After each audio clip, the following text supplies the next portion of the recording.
everyone, welcome back. Sorry about last week's video, but I think being honest about lapses in posting because of self-care and things in my life is honest and true, and I'm owning it. I missed last week. I had agreed to speak at a sexual violence sensitivity training about my experience with sexual violence and my process in healing from that.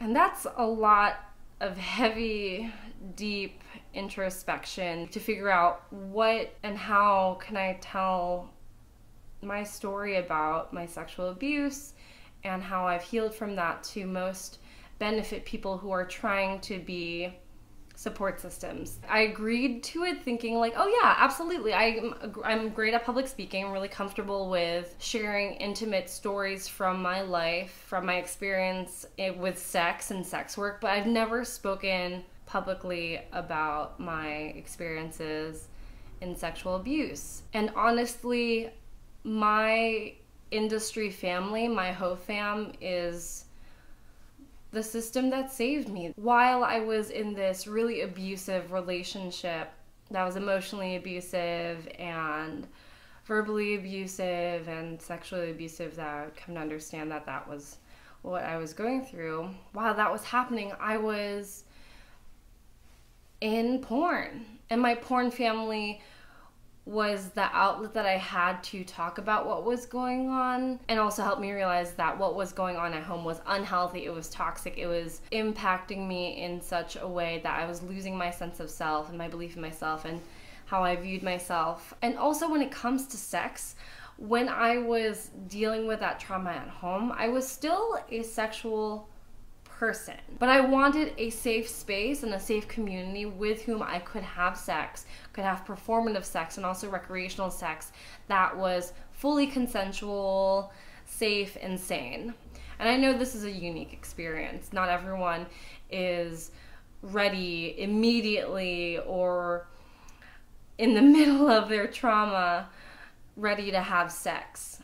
I knew I was okay having sex in those spaces. And then when that trauma ended and that relationship ended and I got away from that situation, I really focused on having community to heal me. And so I found the civilian community of really warm, open people that I didn't necessarily have sexual or romantic relationships with, but I had positive emotional relationships with. And I could talk to them and vent to them about the emotionally heavy stuff once I realized that they were safe and comfortable and also open to hearing that and open to supporting me and having me support them reciprocally. In regard to my long-term romantic and sexual relationships, which I have one very steady partner who I love very much and has helped in this healing process, I had to learn to communicate and also understand what was okay and what was not okay for my body to feel at any given time, particularly in regard to sensation, because a lot of my sexual trauma is linked to having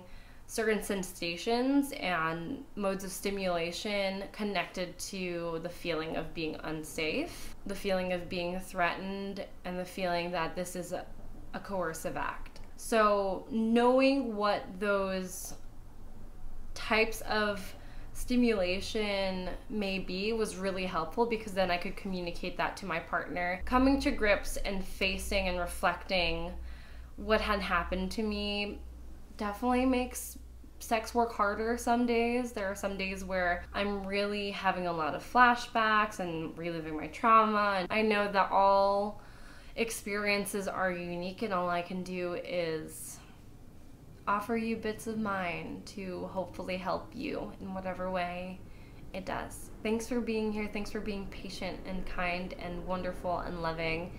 This month on my channel, I'll be focusing a lot on sexual health management, so keep an eye out for that video next week.